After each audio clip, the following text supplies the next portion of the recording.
গত 15-16 বছর ধরে আওয়ামী লীগের যে টর্চার সেগুলোকে মানুষকে জানান দিয়ে রাখতে নানান আয়োজন করা, যেমন আজকে চিত্র প্রদর্শনী করা হয়েছে। আমাদের গত কালচারাল পার্ট ছিল, মাইম, নাটক, ফেস্টিভ্যাল, এগুলো ছিল। কালচারাল ফেস্ট ছিল, সেমিনার সিম্পোজিয়াম ছিল, একাডেমিক সেমিনার ছিল, একাডেমিক দেশের বাইরে থেকে 200 শতাধিক পেপার সাবমিট হয়েছে, যেগুলো নিয়ে আমরা একাডেমিক কনফারেন্স করেছি। তারপরে সোহরাওয়ার্দী উদ্যানে 4 দিন ধরে কালচারাল ফেস্ট হয়েছে, টিএসসিতে এখন আয়োজন চলছে, সারা দেশের র্যালি এবং অন্যান্য আয়োজনের মধ্য দিয়ে সেটাকে উদযাপন করা হয়েছে। তো নানা আয়োজনের মধ্য দিয়ে আমরা করেছি, তো এটাও তার ধারাবাহিক কাজের অংশ আর কি, এটা তার ব্যতিক্রম না। গতকালকে একটা অংশ বাম শিক্ষার্থীদের একটা অংশ এসে মব ক্রিয়েট করে। তাদের আর্গুমেন্ট হলো 71 ভার্সেস 24, এ ধরনের একটা ফ্রেমিং তারা করছে। এটা মূলত তাদেরই প্রজেক্ট, এটা দিল্লির এক্সটেনশন, বা এটা একটা দিল্লির প্রজেক্ট, হিন্দুস্তানি প্রজেক্ট, যে হচ্ছে বাংলাদেশে এখনও এসে 24 যেখানে সকল মানুষকে একত্রিত করেছে, যার মধ্য দিয়ে ভারতীয় আধিপত্যবাদ হেরেছে, যার মধ্য দিয়ে শাহবাগ এবং বাকশাল হেরেছে, সেই 24কে আবার দেখাচ্ছে 24 ভার্সেস 71 একটা বয়ান প্রকল্প তারা হাজির করছে। বাংলাদেশে কোনো নিয়মতান্ত্রিক সংগঠন কিংবা স্বাভাবিক কার্যক্রম পরিচালনা করে কোনো ব্যক্তি বা সংগঠন 24কে বা 71কে পারস্পরিক মুখোমুখি করার কোনো সুযোগ নাই।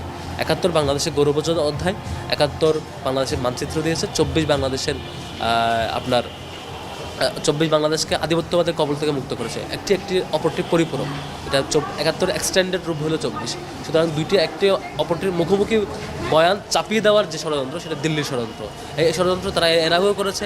এর আগে তারা শাহবাগ কায়েম করে দিনে 2 শতাধিক মানুষকে গুলি করে হত্যা করা হয়েছে দেলোয়ার হোসেন সাঈদীর রায়ের পরে, সেটিকে তারা বৈধতা দিয়েছে। শাপলা হত্যাকাণ্ড হয়েছে রাতের আধারে লাইট বন্ধ করে দেয়, সেটাকে তারা ফেস্টিভ্যালি এনজয় করেছে, যে শাপলা মুক্ত হয়েছে এবং তারা এই আক্রমণটাকে এনজয় করেছে। এভাবে করে প্রতিটি গণহত্যাকে আপনারা দেখেছেন 28শে অক্টোবর,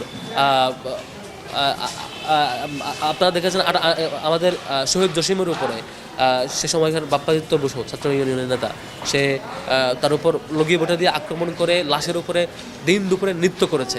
এই যে হত্যাকাণ্ড, এই যে মব তৈরি করা এবং বাকশাল কায়েম করে মুক্তিযুদ্ধকে প্রশ্নবিদ্ধ করা, শাহবাগ কায়েম করে মুক্তিযুদ্ধের বিপরীত জায়গায় জাতিকে দ্বিধাবিভক্ত করে এভাবে পরপর হত্যাকাণ্ডের ভিক্টিম বানানো, যে শাহবাগ শত শত মানুষকে দিন দুপুরে হত্যা করাকে এনজয় করেছে, সেই শাহবাগের বৈধতার মধ্য দিয়ে আওয়ামী লীগ জুলাই আগস্টে এরকম বড় হত্যাকাণ্ড করতে পেরেছে।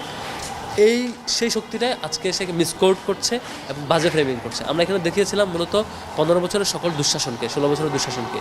এখানে সকল পার্ট আসছে, বিডিআর হত্যাকাণ্ড আসছে, এখানে আসছে আবরার হত্যাকাণ্ড, এখানে আসছে সেই শাপলা হত্যাকাণ্ড।